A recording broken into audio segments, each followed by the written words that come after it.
Hello दोस्तों, हमारे YouTube channel में आप सभी का स्वागत है। इस वीडियो में हम कुछ पॉपुलर डिफेंस स्टॉक्स को डिस्कस करने वाले हैं, जिनके ऊपर आप सभी के काफ़ी ज़्यादा क्वेरीज हमें देखने को मिलते हैं। तो वो स्टॉक्स हैं HAL, Mazagon dock ship builders, garden ship builders and Cochin shipyard. ये कुछ ऐसे डिफेंस के स्टॉक्स हैं जो कि काफ़ी पॉपुलर हैं एंड इन स्टॉक्स के ऊपर आप सभी के तरह तरह के क्वेश्चंस हमारे पास आ रहे थे, तो सोचा कि चलो एक ही वीडियो में डिस्कस कर लेते हैं सभी चीज़ों को। तो देखो, जैसा कि आप लोग यहाँ पर देख पा रहे हो कि काफ़ी टाइम से ये जो स्टॉक्स हैं, इनके अंदर सेलिंग प्रेशर हमें देखने को मिल रही है, काफ़ी ज़्यादा गिरावटें आ रही हैं। तो ऐसे में इन्वेस्टर्स काफ़ी ज़्यादा पैनिक हो रहे हैं, परेशान हो रहे हैं, स्पेशली वो इन्वेस्टर्स जो कि बिगिनर हैं और हाई के लेवल पर बाइंग कर रखे हैं। अब गिरावटें आए तो लॉसेज हो रहे हैं, तो लोग काफ़ी ज़्यादा परेशान हो रहे हैं और लोग इस प्रकार के क्वेश्चन कर रहे हैं कि भाई क्या अब ये जो कंपनीज हैं ये अब खराब हो गई है, अब क्या ये ग्रो नहीं कर सकती है, गवर्नमेंट का जो सपोर्ट है ये डिफेंस सेक्टर के ऊपर से क्या अब हट गया है। इस प्रकार के तरह तरह के क्वेश्चन कर रहे हैं। तो देखो, फर्स्ट ऑफ ऑल आपको मैं बताना चाहूँगा कि देखो, ऐसी कुछ भी बात नहीं है कि गवर्नमेंट की सपोर्ट हट गई है डिफेंस सेक्टर के ऊपर से। बजट में स्पेशली डिफेंस सेक्टर को डिस्कस नहीं किया गया, तो लोग ऐसा सोचने लगे कि डिफेंस सेक्टर के ऊपर से अब गवर्नमेंट का जो सपोर्ट है वो हट गया है। हमने डिस्कस भी किया था डिफेंस बजट को एक वीडियो में, तो उस वीडियो को अगर आपने नहीं देखा है तो ज़रूर से देख लेना एक बार, अच्छी तरह से आपको क्लैरिफिकेशन मिल जाएगी। एंड स्क्रीन पे एंड आई बटन पे वीडियो दे दूँगा, वीडियो खत्म हो जाने के बाद आप उस वीडियो को देख लेना, ठीक है? तो देखो, गवर्नमेंट की सपोर्ट अभी भी है डिफेंस सेक्टर के अंदर, क्योंकि गवर्नमेंट अभी भी इंडिजिनाइजेशन एंड डिफेंस एक्सपोर्ट के ऊपर काफ़ी ज़्यादा ध्यान दे रही है, ठीक है? अपनी जो सैन्य ताकत है इसको मजबूत करने में लगी हुई है। ऐसा नहीं है कि यूनियन बजट में डिफेंस सेक्टर के लिए स्पेशली कुछ स्पीच नहीं बोली गई, तो ये जो सेक्टर है इसके ऊपर से गवर्नमेंट का जो ध्यान है वो हट गया है। नहीं, जैसा कि हमने डिस्कस किया था कि पिछले साल के मुकाबले में लगभग 3.5% ज़्यादा एलोकेशन मिला है डिफेंस सेक्टर के अंदर, और जो इंटरिम बजट में यहाँ पर एलोकेशन दी गई थी डिफेंस सेक्टर के अंदर 6.2 लाख करोड़ की, वही रही है, ठीक है? इसे चेंज नहीं किया गया है, इसे ज़्यादा बढ़ाया नहीं गया है और नहीं घटाया गया है, वही रह गया है। इस वजह से लोग सोच रहे हैं कि गवर्नमेंट का सपोर्ट नहीं मिल रहा है। तो अभी भी देखो ना भाई, पहले के मुकाबले में ज़्यादा ही है। एंड कैपिटल एक्सपेंडिचर की बात करें तो यहाँ पर 1.72 लाख करोड़ है कैपिटल एक्सपेंडिचर के अंदर, इसमें से 6.2 लाख करोड़ में से, ठीक है? बाकी के जो अमाउंट्स हैं वो सेना की जो पेंशन्स होते हैं या फिर सैलरीज होते हैं उनके लिए खर्च किए जाएंगे।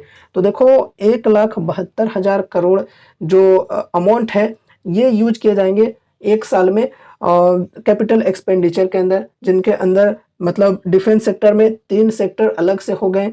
एक हो गया जल सेना, एक थल सेना और वायु सेना। तो आर्मी और नेवी, फिर एयरफोर्स, ये जो तीनों सेक्टर है, तीनों के ऊपर 1,72,000 करोड़ निवेश किए जाएंगे कैपिटल एक्सपेंडिचर में, ठीक है? अलग अलग प्रकार के जो हथियार होते हैं उसको बनाने में, जो अलग अलग मिसाइल्स या फिर जो फाइटर जेट होते हैं उसको बनाने के लिए, वॉरशिप बनाने के लिए, वो सब चीज़ के लिए यूज किए जाएंगे ये 1,72,000 करोड़ रुपये, समझे? एक साल में। तो देखा जाए तो ये भी कम नहीं है, एक साल के लिए बढ़िया है। आगे हो सके तो नेक्स्ट साल यहाँ पर अच्छी तरीके से डिफेंस सेक्टर के अंदर फिर से बजट को बढ़ा दिया जाए, ठीक है? इस प्रकार की भी चीज़ें हो सकती है। तो ऐसा सोचने की ज़रूरत नहीं है, अभी भी गवर्नमेंट की जो सपोर्ट है वो काफ़ी बढ़िया तरीके से देखने को मिल रही है डिफेंस सेक्टर के अंदर, और इंडिजिनाइजेशन के ऊपर गवर्नमेंट की फोकस है पूरी तरह से, एंड एक्सपोर्ट के ऊपर भी काफ़ी ज़्यादा फोकस है। जैसा कि हम काफ़ी सारे वीडियोज़ में डिस्कस किया करते हैं कि जो हमारे डिफेंस मिनिस्टर हैं राजनाथ सिंह जी, इन्होंने एक स्टेटमेंट दिया था कि हम जो डिफेंस एक्सपोर्ट है उसे 50,000 करोड़ तक पहुंचाने वाले हैं नेक्स्ट कुछ ईयर्स में। तो इस प्रकार की चीज़ें हो रही हैं अभी भी। बजट में सिर्फ स्पेशली डिफेंस सेक्टर के ऊपर ज़्यादा स्पीच नहीं दी गई, इस वजह से लोग थोड़ा-सा यहाँ पर डिमोटिवेट हो गए हैं डिफेंस सेक्टर को लेकर, ठीक है? और स्टॉक्स के अंदर बिकवाली देखने को मिल रही है। एक चीज़ और देखो, ये जो स्टॉक्स हैं ये काफ़ी ज़्यादा बढ़ चुके हैं ऑलरेडी, एक साल में 100% से प्लस रिटर्न्स दे चुके हैं। या फिर हम कहें कि जब इलेक्शन की रिजल्ट आई थी, इलेक्शन के रिजल्ट के बाद से यहाँ पर काफ़ी बढ़िया रिटर्न्स इन्वेस्टर्स के बने हैं। देख सकते हो यहाँ पर, ये है 4 जून की डेट, तो यहाँ से देख सकते हो कितना बढ़िया रिटर्न्स बना है। तो यार, प्रॉफिट बुकिंग तो आनी ज़रूरी है ना, वैल्यूएशन को सही करने के लिए प्राइस नीचे आता ही है कोई ना कोई बहाने से। ठीक है? तो इस चीज़ को समझा करो, करेक्शन आ रही है और कंपनी के अंदर इंटरनली कुछ ऐसी प्रॉब्लम्स नहीं है, तो आप एकदम बिंदास रहो। ये जो करेक्शंस आती हैं, ये हमारे लिए बेसिकली अपॉर्च्युनिटीज़ लेकर आती हैं। देखो, यहाँ पर सभी स्टॉक्स की बात करें तो काफ़ी बढ़िया रैली दिखाए हैं पिछले 1 साल में, या फिर हम कहें कि पूरे जून मंथ की अगर हम बात करें तो 4 जून के बाद से 1 महीने अगर हम लोग देखेंगे तो काफ़ी बढ़िया रैली दिखाई है। ये सभी स्टॉक्स 50%, 60%, 80-80% तक बढ़े हैं। तो ज़ाहिर-सी बात है कि गिरावट आएगी ही आएगी, प्रॉफ़िट लोग बुक करेंगे ही करेंगे। तो इस वजह से एक बहाना मिल गया गिरावट के लिए और यहाँ पर गिरावटें हमें देखने को मिल रही हैं। फिर यहाँ पर हम रिटर्न्स की बात करें तो देखो, एचएल ने पास्ट 1 ईयर में 150% प्लस रिटर्न्स बनाकर दिए हैं इन्वेस्टर्स को। फिर यहाँ पर मज़गांव डॉक शिप बिल्डर्स की बात करें तो यहाँ पर भी देख सकते हो 150% प्लस। अगर हम गार्डन रिच शिप बिल्डर्स की बात करें तो देखो 250% प्लस रिटर्न्स बने हैं इन्वेस्टर्स के। फिर यहाँ पर देखो कोचिन सीपीआर, इसकी बात करें तो पास्ट 1 ईयर में देख सकते हो 638% प्लस रिटर्न्स बने हैं इन्वेस्टर्स के। तो यार इतने बढ़िया रिटर्न्स बने हैं, तो ऐसा थोड़ी है कि हमेशा ऊपर चढ़ती ही जाएगी प्राइस। करेक्शन तो आनी ज़रूरी है, हमेशा एक तरह से मार्केट नहीं रहता है। तो इस चीज़ को समझा करो, ये जो करेक्शंस आती है हमारे लिए बेसिकली अपॉर्च्युनिटीज़ लेकर आती हैं, है ना? और बाज़ार में उतार-चढ़ाव तो लगा रहता ही है, हमेशा एक तरह का बाज़ार नहीं रहता है। आज का जो गेनर है वो कल का लूज़र भी बन सकता है और जो आज का लूज़र है वो कल का गेनर भी बन सकता है। अभी देखो, हमारे लिए अपॉर्च्युनिटीज़ बनकर आ रही हैं ये स्टॉक्स करेक्शन के साथ। पहले यहाँ पर हमें अपॉर्च्युनिटीज़ नहीं मिल रहे थे क्योंकि हाई के लेवल्स पर थे। जो लोग बाइंग करने को तरस रहे थे और कुछ लोगों को पेशेंस नहीं था, वो लोग हाई में बाइंग कर लिए, लेकिन जिनके अंदर पेशेंस था वो लोग अभी यहाँ पर बाइंग कर रहे होंगे। तो वही यहाँ पर अपॉर्च्युनिटीज़ की बात की जा रही है, अपॉर्च्युनिटी यहाँ पर हमें मिल रही है, ठीक है? तो इसे पॉजिटिवली हम समझ सकते हैं। अब देखो, कुछ लोगों के इस प्रकार के कमेंट्स आ रहे हैं कि यार हम काफ़ी ज़्यादा लॉसेज में, हमने हाई के लेवल्स पर बाइंग कर रखे थे, तो क्या अब यहाँ पर निकल जाना सही होगा, लॉस बुक करके निकल सकते हैं? देखो, पर्सनली ये तो मैं आपको नहीं कह सकता कि आप यहाँ पर क्या करो, ठीक है? ये तो आपकी पर्सनल चॉइस है, पर्सनल डिसीजन है। बट मैं आपको एक एग्जांपल के माध्यम से बताना चाहूँगा। देखो, अगर मान लो यहाँ पर मैंने इन्वेस्ट किया होता हाई के लेवल्स पर और मेरा विज़न अगर है लॉन्ग टर्म का, 2 साल के लिए, 5 साल के लिए मुझे होल्ड करना है और फिर स्टॉक के अंदर करेक्शन आ गई, ठीक है? लेकिन यहाँ पर मैंने कम अमाउंट लगा रखा था, 10 क्वांटिटी, 20 क्वांटिटी मैंने खरीद रखा था अपने हिसाब से। अब देखो, यहाँ से 10% गिरकर आ गई नीचे, 15% गिरकर आ गई नीचे, तो फिर यहाँ पर मैं और भी ऐड ऑन कर लूँगा, 10 क्वांटिटी और खरीद लूँगा। अब यहाँ से और भी ज़्यादा गिरकर नीचे आएगी, मान कर चलो 10% और गिर गई, तो फिर से यहाँ पर मैं 10 क्वांटिटी और ऐड ऑन कर लूँगा। तो इस प्रकार से मैं एसआईपीज़ करता चलूँगा। अगर कंपनी के अंदर कुछ भी ऐसी खराबी नहीं आई है, कंपनी अभी भी बढ़िया है, एक्सटर्नल रीज़न्स की वजह से अगर गिरावटें आ रही हैं तो। अगर मुझे कंपनी के फंडामेंटल्स पर भरोसा है, फाइनेंशियल्स पर भरोसा है, ग्रोथ के ऊपर भरोसा है, तो मैं यहाँ पर और भी ऐड ऑन करने की कोशिश करूँगा। लेकिन हाँ, ऐसा नहीं कि एवरेज करने के चक्कर में अपने जो पोर्टफोलियो है, उसका एक बहुत ही बड़ा वेटेज इस स्टॉक के अंदर दे दूँगा। बिल्कुल नहीं, एक लिमिटेड अमाउंट के साथ ही चलूँगा। अपना जो पोर्टफोलियो है, उसके अंदर डाइवर्सिफ़िकेशन ज़रूर से रखूँगा, ठीक है? बाकी यहाँ पर एक चीज़ और कि अगर यहाँ पर आपने बल्क में बाइंग कर रखे हैं, काफ़ी ज़्यादा अमाउंट लगा दिए हैं हाई के लेवल पर ही, तो फिर यहाँ पर अब ऐड ऑन करने की ज़रूरतें नहीं है। क्योंकि अब यहाँ पर अगर आप ऐड ऑन करोगे तो कहीं न कहीं आपका जो पोर्टफोलियो है वो काफ़ी ज़्यादा रिस्की हो सकता है, काफ़ी ज़्यादा रिस्क में पड़ सकता है, क्योंकि एक ही स्टॉक के ऊपर आपका जो वेटेज है वो काफ़ी ज़्यादा बढ़ जाएगा। तो एक कंपनी के ऊपर डिपेंडेंसी बढ़ जाएगी आपकी काफ़ी ज़्यादा। तो इसलिए बल्क में अगर आपने ऑलरेडी बाइंग कर रखा है तो फिर यहाँ पर थोड़ा पेशेंस रख सकते हो, अगर आपका विजन लॉन्ग टर्म का है तो। शॉर्ट टर्म के लिए अगर आपने इन्वेस्ट किया था तो फिर इतना देर रुकने का क्या फ़ायदा, पहले ही निकल जाना चाहिए था स्टॉप लॉस के साथ, ठीक है?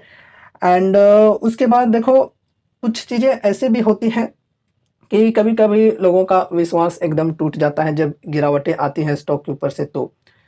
तो देखो, अगर आपको कंपनी के ऊपर भरोसा नहीं है, आपको लगता है कि अब कंपनी ठीक से ग्रो नहीं कर सकती है, कंपनी अच्छा काम नहीं कर सकती है, शेयर प्राइस अब रिकवर नहीं हो सकती है, तो फिर अगर आप निकलना चाहो तो निकल सकते हो, ठीक है? कोई ज़ोर ज़बरदस्ती नहीं है, कोई आपको ज़बरदस्ती नहीं कह रहा है कि यहाँ पर आप इन्वेस्ट करो। पर्सनली मैं भी नहीं कह रहा हूँ। जो भी चीज़ें यहाँ पर हम डिस्कस कर रहे हैं वो सिर्फ और सिर्फ एजुकेशनल पर्पज से कर रहे हैं। आगे आपको अपनी स्टडी, अपने एनालिसिस के अनुसार जो सही डिसीजन लगती है वही करो, ठीक है। अब देखो यहाँ पर कुछ लोग फ्रेश बाइंग के लिए उत्सुक हैं।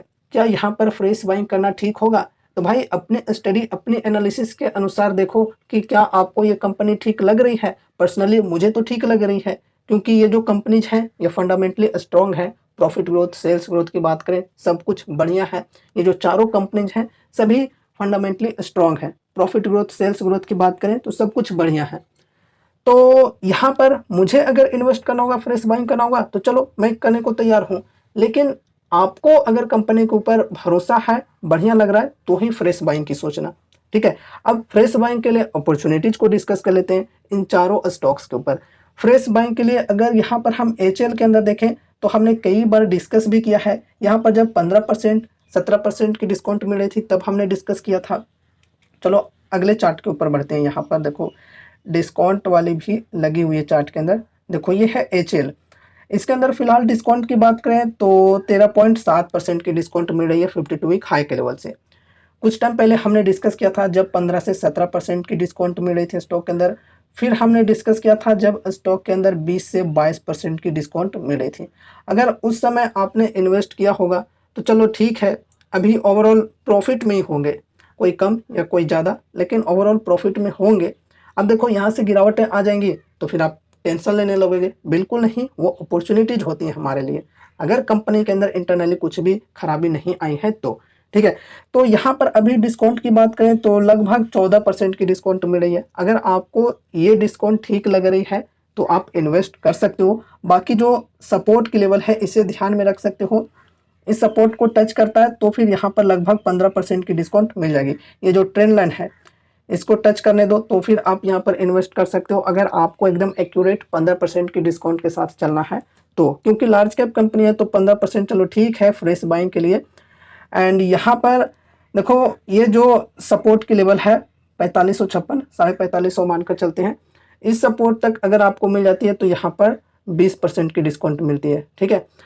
तो 15% के डिस्काउंट पर यहाँ पर अगर बाई कर लोगे तो फिर 15% से खिसक कर अगर कभी भी आ जाती है 20% के डिस्काउंट तक, यानी कि 4550 के लेवल तक, तो फिर यहाँ पर सेकेंड अमाउंट ऐड कर सकते हो, ठीक है। सेकेंड किस्त लगा सकते हो, इस प्रकार से करके चल सकते हो एचएल के अंदर।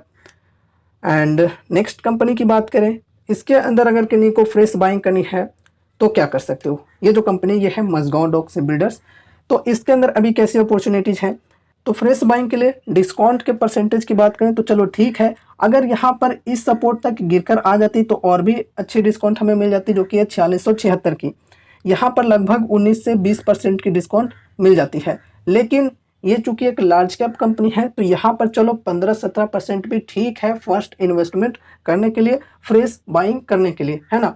बाकी देखो गिरावटें आ रही हैं तो यहाँ पर देखो एक कैंडल है, रेड कैंडल यहाँ पर देख सकते हो। इसकी लो को आपको ध्यान में रखना है।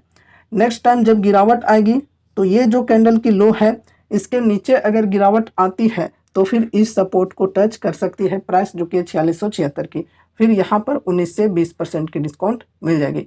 अगर इस कैंडल तक ही आती है तो भी कोई दिक्कत नहीं है, यहाँ पर भी 17 से 18% की डिस्काउंट मिल जाएगी, तो कोई दिक्कत नहीं है फ्रेश बाइंग के लिए, फर्स्ट इन्वेस्टमेंट के लिए। उसके बाद अगर करेक्शन जारी रहते हैं स्टॉक के अंदर तो फिर नेक्स्ट सपोर्ट जो कि है 3950 की, यहाँ पर हम अपना सेकेंड किस्त लगा सकते हैं, ठीक है। उसके बाद फिर थर्ड सपोर्ट को हम आगे डिस्कस कर लेंगे जब गिरावटें जारी रही तो। फिर यहाँ पर हम थर्ड स्टॉक को डिस्कस करते हैं। तो थर्ड स्टॉक हमारी है यहाँ पर GRAC, यानी कि garden rich builders and engineers. तो देखो यहाँ पर अभी डिस्काउंट की बात करें तो अच्छी खासी डिस्काउंट देखने को मिल रही है, लगभग 21 से 22% की डिस्काउंट मिल रही है स्टॉक के अंदर। देखा जाए तो डिस्काउंट काफ़ी बढ़िया है फ्रेश बाइंग के लिए। लेकिन अभी यहाँ पर और भी करेक्शन आने की चांसेज हैं। अभी जो करेंट प्राइस है स्टॉक की ये है 2214 की, और जो गिरावटें हैं वो यहाँ तक देखने को हमें मिल सकती है अगर बाजार में कुछ ऐसी पॉजिटिविटी नहीं आई तो। कुछ बीच में अगर पॉजिटिविटी वाली न्यूज आ जाती है तो फिर इस सपोर्ट को टच नहीं कर सकती, यहीं से रिकवरी आ सकती है स्टॉक के अंदर। अगर ये जो ट्रेंड है ये लगातार कंटिन्यू रहा तो फिर ये जो सपोर्ट है इसको प्राइस टच कर सकता है, जो कि है 2154 की, 2150 की मानकर चल सकते हैं। यहाँ तक गिरकर आ जाती है तो काफ़ी बढ़िया डिस्काउंट हो जाएगा। अभी भी डिस्काउंट की बात करें तो बढ़िया है। हमने यहाँ पर 20% के डिस्काउंट पर डिस्कस किया था, वहाँ से 2% अभी और ज़्यादा करेक्ट हो चुकी है। तो लोग सोचेंगे कि यार इसने बोला था और वहाँ से 2% गिर गया। तो भाई ऐसा थोड़ी है कि आपने बाइंग किया है तो अब वो स्टॉक नहीं गिरना चाहिए क्योंकि मैंने बाइंग किया है, ऐसा नहीं होता है। ये मार्केट है, मार्केट किसी का खरीदा हुआ नहीं है, कुछ भी हो सकता है, ठीक है। तो यहाँ पर अगर गिरावटें आती हैं आपको खरीदने के बाद, मानकर चलो आपने 20% की डिस्काउंट पर यहाँ पर फ्रेश बाइंग किया था एंड अगर गिरावटें कंटिन्यू रही और गिरकर यहाँ पर फिर 2154 के सपोर्ट तक आ जाती है तो फिर यहाँ पर हम सेकेंड अमाउंट लगा सकते हैं। फिर यहाँ पर अगर गिरावट कंटिन्यू रही तो ये जो सपोर्ट है इस सपोर्ट तक आ सकती है, जो कि है 2048 की। फिर यहाँ पर हम थर्ड अमाउंट ऐड कर सकते हैं। देखो ये जो कंपनी है GRAC, ये एक स्मॉल कैप कंपनी है, इस वजह से हम यहाँ पर देख पा रहे हैं कि जो लार्ज कैप डिफेंस कंपनीज हैं, मजगांव डॉक, कोचिन शिपयार्ड या फिर HAL, इनके मुकाबले में सबसे ज़्यादा यही गिरी है अभी तक। जबकि यहाँ पर लोग काफ़ी ज़्यादा इमोशनल होकर बाइंग कर रहे थे, लोगों को ये लगता था कि ये जो स्टॉक है ये कभी गिरेगी ही नहीं। तो देखो फर्स्ट ऑफ ऑल आपको इमोशनल होकर तो काम करना ही नहीं है बाजार में, ठीक है। पेशेंस रखो, खुद पर कंट्रोल रखो। अब देखो नेक्स्ट स्टॉक को डिस्कस करते हैं, जो कि है कोचिन शिपयार्ड। यहाँ पर भी देखें तो डिस्काउंट ठीक ठाक मिल रही है 17% की। फ्रेश बाइंग के लिए चलो देखा जाए तो ओवरऑल ठीक है। और यहाँ पर सपोर्ट है 2407 की, मतलब अप्रोक्स 2400 की सपोर्ट मानकर चल सकते हो। अगर अगली बार अगले दिन या फिर दूसरे दिन कभी भी यहाँ पर ये लेवल पर आ जाती है गिरकर तो फिर अच्छी डिस्काउंट मिल जाएगी। और भी अभी भी देखा जाए तो 17% की डिस्काउंट चलो ठीक है फ्रेश इन्वेस्टमेंट के लिए, और इस सपोर्ट तक अगर आ जाती है तो लगभग 19% का डिस्काउंट यहाँ पर आपको मिल जाएगा। तो आपको 1-2% से उतना ज़्यादा टेंशन लेने की ज़रूरत नहीं है। 17% पर भी खरीदारी किया जा सकता है, फ्रेश बाइंग किया जा सकता है, या फिर 19% के भी डिस्काउंट पर खरीदारी किया जा सकता है। डिस्काउंट बढ़िया है फ्रेश इन्वेस्टमेंट के लिए। फिर यहाँ पर अगर करेक्शंस जारी रहते हैं और अगर गिरावट आती है लगातार तो ये सपोर्ट हो गई हमारी नेक्स्ट सपोर्ट, जो कि है 2114 की। तो यहाँ पर हम सेकेंड अमाउंट एड ऑन कर सकते हैं। फिर यहाँ पर थर्ड सपोर्ट है 1828 की, तो यहाँ पर हम थर्ड अमाउंट ऐड ऑन कर सकते हैं। तो इस प्रकार से यहाँ पर हम SIP करके चल सकते हैं अगर हमें कंपनी के ऊपर भरोसा है तो। यहाँ पर हमने इन सभी कंपनीज के ऊपर डिस्कस कर लिया लेवल्स वगैरह को। अब देखो यहाँ पर कुछ लोगों के ये क्वेरीज आ रहे हैं कि क्या स्टॉक के अंदर रिकवरी आ सकती है, अगर आ सकती है तो कब तक आ सकती है। देखो भाई रिकवरी बिल्कुल आ सकती है, ऐसा नहीं है कि हमेशा एक ही किस्म का माहौल रहता है। जैसा कि अभी हमने डिस्कस भी किया था कि जो आज का गेनर है वो कल का लूजर भी बन सकता है, और जो आज का लूजर है वो कल का गेनर भी बन सकता है। तो इस चीज़ को समझकर चलो, कल को यहाँ पर तेजी भी आ सकती है। अब कल को बोला था ऐसा नहीं कि कल ही आनी पड़ेगी, अब तुमने बोल दिया तो आनी जरूरी है, ऐसा नहीं होता है, ठीक है। अब देखो तेजी कब आ सकती है, यहाँ पर जब इनकी Q1 की जो रिजल्ट है वो आने वाली है। तो अगर बढ़िया रिजल्ट्स आते हैं, क्वार्टर ऑन क्वार्टर बेसिस पे कहें या फिर ईयर ऑन ईयर बेसिस पे कहें, सब कुछ अगर बढ़िया देखने को मिलती है इन कंपनीज के अर्निंग्स के अंदर, तो फिर यहाँ पर हम रिकवरी देख सकते हैं अगर बढ़िया ग्रोथ आती है तो। लेकिन अगर उसका उल्टा हो गया तो फिर और भी ज़्यादा करेक्शन आ सकती है। एक चीज़ और यहाँ पर मैं ऐड ऑन करना चाहूँगा कि देखो अगर कोई फंडामेंटली स्ट्रॉन्ग कंपनी है लेकिन किसी क्वार्टर उनकी जो अर्निंग्स है वो थोड़ी वीक आ जाती हैं और उसके वजह से स्टॉक के अंदर करेक्शंस देखने को मिलने लगते हैं, तो क्या वो जो कंपनी है वो खराब हो गई? बिल्कुल नहीं। हमारे लिए फर्स्ट प्रायोरिटी यही होगी कि हम क्वार्टरली से ज़्यादा ईयरली परफॉर्मेंस पर ध्यान दें कि कंपनी ईयरली कैसे परफॉर्म कर रही है, ठीक है। क्योंकि शॉर्ट टर्म में जैसा कि हम कई सारे वीडियोज में डिस्कस किया करते हैं कि शॉर्ट टर्म में जो फ्लक्चुएशन होते हैं उनके ऊपर ज़्यादा ध्यान देने की ज़रूरत नहीं है। उनसे ज़्यादा इम्पोर्टेंट है कि लॉन्ग टर्म में किस प्रकार से कंपनी काम कर रही है, क्या वहाँ पर भी फ्लक्चुएशन देखने को मिल रही है, वहाँ पर भी उठापटक देखने को मिल रही है, ईयरली बेसिस पे कंपनी की परफॉर्मेंस कैसी है। अगर वहाँ पर भी खराब देखने को मिल रही है तो फिर हम कह सकते हैं कि हाँ थोड़ी सी यहाँ पर प्रॉब्लम है। अगर ईयरली बेसिस पे ठीक है लेकिन क्वार्टरली बेसिस पे कभी कभी किसी क्वार्टर कंपनी की जो अर्निंग्स हैं वो थोड़ी वीक हो जाती हैं, तो फिर हमें उतना ज़्यादा टेंशन लेने की ज़रूरतें नहीं है। बस हमें इस चीज़ को ध्यान देना चाहिए कि किस वजह से कंपनी की जो अर्निंग्स है वो इस बार कम हुई है क्वार्टर ऑन क्वार्टर बेसिस पे, ठीक है।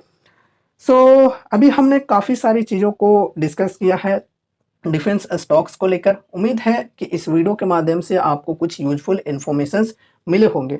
तो वीडियो को लाइक करके चैनल को सब्सक्राइब कर लेना और मिलते हैं अगले नए वीडियोज़ के साथ। तब तक के लिए बाय बाय।